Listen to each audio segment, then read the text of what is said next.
옛날 옛적, 조선의 어느 고즈넉한 마을 어귀에서 한 사내가 초라한 행색으로 힘겹게 구걸을 하고 있었습니다. 한때는 이 고을에서 제일 가는 부자였던 이 진사였지만 지금 그의 얼굴은 굶주림과 시름으로 잿빛이 되어 있었습니다. 한 푼만. 제발 한 푼만 줍쇼. 며칠째 아무것도 먹지 못했소이다. 그의 목소리는 가을바람에 흔들리는 마른 잎사귀처럼 힘없이 떨렸습니다. 하지만 마을 사람들은 그를 못 본 척 외면하거나 경멸의 눈초리를 보내며 지나칠 뿐이었습니다. 쯧쯧. 양반 체면도 다 소용없구먼. 시끄럽게 굴지 말고 저리 가시오. 이 진사는 깊은 한숨을 내쉬며 고개를 떨구었습니다. 곧 아이가 태어날 아내의 얼굴이 떠올라 가슴이 미어졌습니다. 바로 그때 흑투성이 손에 괭이를 든 한 건장한 사내가 그의 앞에 걸음을 멈추었습니다. 그는 가난한 농부 박돌쇠였습니다. 박돌쇠는 따뜻한 미소를 지으며 품에서 작은 보따리를 꺼냈습니다. 이보시오, 어르신. 변변치 않지만 이거라도 가져가서 욕이라도 하시오. 보따리 안에는 갓 쪄낸 김이 모락모락 피어오르는 감자 몇 알과 보리쌀 한 줌이 들어 있었습니다. 굶주릴 땐 돈 몇 푼보다 따뜻한 밥이 먼저 아니겠소. 어서 가서 아내분과 나눠 드시오. 이 진사는 감격에 겨워 눈시울이 붉어졌습니다. 아이고, 이 은혜를 어찌 다 갚아야 할지. 이름이라도 알려주시면 이 은혜는 평생 잊지 않겠소. 뭐려. 저는 저 들판 너머 황금들 마을에 사는 박돌쇠라고 합니다. 사실 제 아내도 곧 해산할 때라. 남일 같지가 않아서 그럽니다. 이 진사는 연신 고개를 숙이며 자신의 이름을 밝혔습니다. 나는 이 청운골에 사는 이 진사라 하오. 오늘의 온정은 결코 잊지 않겠소이다. 정말 고맙소. 사실 이 진사의 가문은 한때 이 고을에서 모르는 이가 없는 명문가였습니다. 학문이 뛰어나 장원급제를 꿈꾸던 그는 가문의 희망이었고 그의 아버지는 늘 아들을 자랑스러워했습니다. 아들아, 너는 우리 가문을 더욱 빛낼 인재가 될 것이다. 하지만 갑작스러운 불행이 닥쳤습니다. 아버지가 장사에 손을 댔다가 실패하여 하루아침에 가세가 기울고 만 것입니다. 화려했던 기와집은 텅 비었고 산더미 같은 빚만 남았습니다. 친척과 친구들은 모두 등을 돌렸습니다. 미안하네. 나도 요즘 형편이 어려워서 말이야. 설상가상으로 아내가 아이를 가졌고 그는 양반의 체면을 버리고 거리로 나올 수밖에 없었던 것입니다. 박돌쇠에게 받은 감자를 품에 안고 집으로 향하던 이 진사는 어느 길모퉁이에서 두 노파의 기이한 대화를 엿듣게 되었습니다. 자네 황금들 마을에는 다녀왔는가? 푸짐하게 대접받았지? 그럼 따끈한 감자에 보리밥까지 배불리 먹고 왔다네. 그래서 내가 그 집엔 복덩이 딸아이를 점지해줬지? 한 달에 보리쌀 10섬을 먹을 팔자야. 그랬구먼.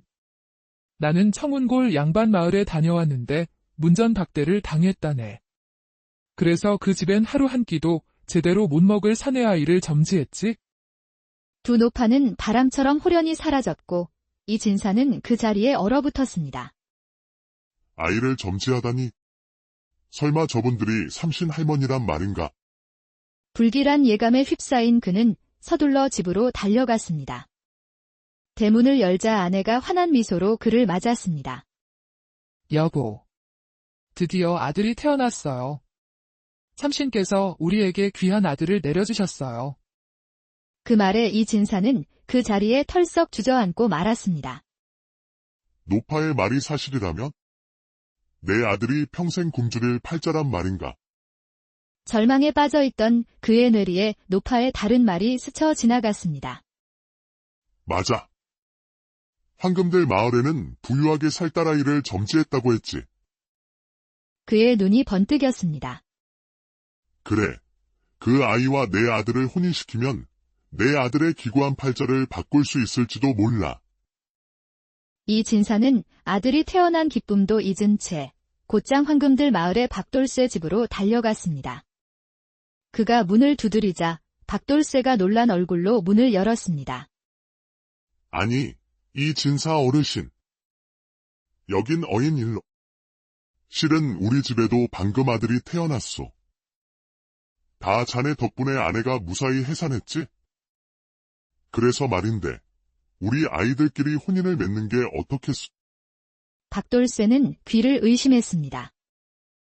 예. 양반나리께서 저희 같은 농부집안과 혼사를 맺다니요. 당치도 않습니다. 이건 내가 자네에게 은혜를 갚는 마음이니 부디 거절하지 말아 주시오. 내 아들 선준이를 잘 부탁하네. 박돌쇠는 한참을 고민하더니 이내 결심한 듯 손을 내밀었습니다. 그렇다면 저희야 영광입니다요. 우리 딸 연아도 잘 부탁드립니다. 물릴 생각은 마십시오. 그렇게가 태어난 두 아이의 혼약이 맺어졌습니다. 그날 이후 신기하게도 박돌쇠의 논받은 매해 풍년을 맞았습니다. 그는 수확한 곡식을 아낌없이 이 진사네와 나누었고 이 진사는 그 곡식을 미천 삼아 장사를 시작해 큰돈을 벌었습니다. 몇 년 후 이 진사는 모든 빚을 갚고 예전의 부와 명예를 되찾았습니다. 세월은 흘러 이 진사의 아들 선주는 늠름한 청년으로 박돌쇠의 딸 연화는 어여쁜 처녀로 성장했습니다. 혼례 날이 다가오자 이 진사는 아들 선준을 불러앉혀 지난 사연을 들려주었습니다. 얘야, 우리 집안이 다시 일어설 수 있었던 것은 모두 박서방댁 덕분이란다. 그 은혜를 잊어서는 안 된다. 그러나 선주는 얼굴을 붉히며 버럭 소리를 질렀습니다. 아버지! 양반 가문의 도령이 어찌 천한 농부의 딸과 혼인을 합니까? 차라리 저를 내치십시오. 시끄럽다. 내 기고한 팔자를 고치기 위한 일이니 군말 말고 따르거라. 선주는 분했지만 아버지의 뜻을 거스를 수는 없었습니다. 얼마 후 성대한 혼례가 치러졌습니다. 하지만 선준의 마음은 얼음장처럼 차갑기만 했습니다. 첫날 밤, 연화는 설레는 마음으로 신방에서 서방님을 기다렸습니다. 서방님은 어떤 분이실까? 낮에 뵈니 참으로 늠름하시던데. 그러나 그 시각, 선주는 친구들과 어울려 술집에서 분을 사귀고 있었습니다. 내가 어찌 저 천한 계집과 한 이불을 덮는단 말이냐. 말도 안 될 소리. 그날 이후 선주는 매일 밤 집을 비웠고 연화는 텅 빈 신방을 홀로 지키며 눈물로 밤을 지새웠습니다. 그녀에게 유일한 위로는 시아버지인 이 진사뿐이었습니다. 연아야, 내가 우리 집의 복덩이다. 철없는 내 아들 녀석을 용서해다오. 그렇게 3년의 세월이 흘렀습니다. 그 사이 박돌쇠는 세상을 떠났고 이 진사는 그만 치매에 걸리고 말았습니다. 선주는 과거 시험에 낙방하고 친구들에게 조롱당하자 모든 불행을 연화의 탓으로 돌리기 시작했습니다. 내 천한 피 때문에 아버지가 절이 되신 게야. 네가 우리 집에 들어온 뒤로 되는 일이 하나도 없어. 당장 이 집에서 나가. 서방님, 제가 무엇을 잘못했는지. 내 존재 자체가 잘못이야. 어서 사라지란 말이다. 연화는 더 이상 버틸 힘이 없었습니다. 그녀는 눈물을 삼키며 쫓겨나듯 그 집을 나왔습니다. 궂은 비가 내리는 날, 갈 곳 없이 길을 헤매던 연화는 결국 어느 산기슭에서 쓰러지고 말았습니다. 정신을 잃어가던 그녀의 귓가에 다급한 목소리가 들려왔습니다. 이보시오. 정신 차리시오. 여기서 이러다간 큰일 나겠소. 연화가 눈을 떴을 때 그녀는 어느 허름한 초가집에 누워 있었습니다. 마음씨 좋은 청년 강대호와 그의 노모가 그녀를 구해준 것이었습니다. 아가씨, 정신이 드는가? 우리 아들이 길에 쓰러져 있는 아가씨를 업고 왔다네. 연화는 갈 곳이 없다고 말했고 대호 모자는 그녀를 가족처럼 따뜻하게 품어주었습니다. 그러던 어느 날 밭을 갈던 대호가 땅속에서 금은보화가 가득 든 괴짝을 발견했습니다. 여보. 아니, 연아씨. 이리 좀 와보시오. 이게 다 무엇이오? 그들은 순식간에 큰 부자가 되었습니다. 대호의 노무는 연하를 며느리로 삼고 싶어 했고, 대호의 따뜻한 마음에 감동한 연하도 그의 마음을 받아들였습니다. 두 사람은 소박한 혼례를 올리고 진정한 부부가 되었습니다. 큰 기와집에서 행복한 나날을 보내던 연하였지만 마음 한구석에는 늘 치매 걸린 시아버지, 이 진사에 대한 걱정이 남아 있었습니다. 서방님, 실은 전 시아버님이 마음에 걸립니다. 그분이 저를 얼마나 아껴주셨는지. 부인, 당신의 걱정은 곧 나의 걱정이요. 우리 함께 그분을 찾아봅시다. 두 사람은 수소문 끝에 이 진사의 집을 찾아갔지만 집은 이미 폐허가 되어 있었습니다.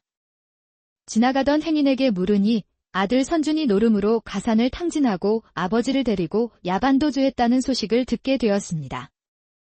거짓골로 온 동네를 떠돌아다닌다는 소문만 무성하더이다. 연하는 눈물을 흘리며 주저앉았습니다. 그때 그녀에게 한 가지 묘안이 떠올랐습니다. 서방님, 우리가 직접 찾는 대신 그분들이 우리를 찾아오게 합시다. 온 동네 거지들을 위한 큰 잔치를 여는 거예요. 며칠 뒤 마을 한복판에서 성대한 잔치가 열렸습니다. 소문을 들은 전국의 거지들이 구름대처럼 몰려들었습니다. 연하는 매일같이 사람들 속에서 시아버지를 찾았지만 석 달이 지나도록 그들을 찾을 수 없었습니다. 재산이 거의 바닥나 잔치를 그만두려던 마지막 날, 기적처럼 익숙한 목소리가 들려왔습니다. 밥 좀 다오. 배가 고프구나. 남루한 거짓골의 이 진사와 아들 선준이었습니다. 연하는 눈물을 쏟으며 그들에게 달려갔습니다. 아버님, 서방님, 선준은 눈앞의 연하를 보고 망연자실했습니다. 당신이 어찌 여기에? 연하는 두 사람을 따뜻한 방으로 모셔 정성껏 차린 밥상을 내놓았습니다. 배를 채운 선주는 눈물을 흘리며 연하에게 용서를 빌었습니다. 부인, 내가 다 잘못했소. 당신 덕에 우리 집이 일어섰거늘 내 어리석음으로 모든 것을 망쳐버렸소. 부디 나를 용서하시오. 서방님, 지난 일은 모두 잊으세요. 이제라도 다시 시작하시면 됩니다. 연하는 치매 걸린 시아버지를 자신의 집으로 모셨습니다. 남편 대호와 시어머니도 흔쾌히 허락했습니다. 부인에게 소중한 분은 나에게도 소중한 분이오. 그리고 전 남편인 선준에게는 새 출발을 할 수 있도록 넉넉한 돈을 쥐어주었습니다. 치매 걸린 이 진사는 연하의 극진한 보살핌 속에서 잠시 정신이 돌아올 때면 그녀를 보며 중얼거렸습니다. 연하야, 우리 집 복덩이. 그 말에 연하는 시아버지를 끌어안고 뜨거운 눈물을 흘렸습니다. 그렇게 연하는 피 한 방울 섞이지 않은 두 가족과 함께 예전보다 더 큰 행복을 누리며 오래오래 잘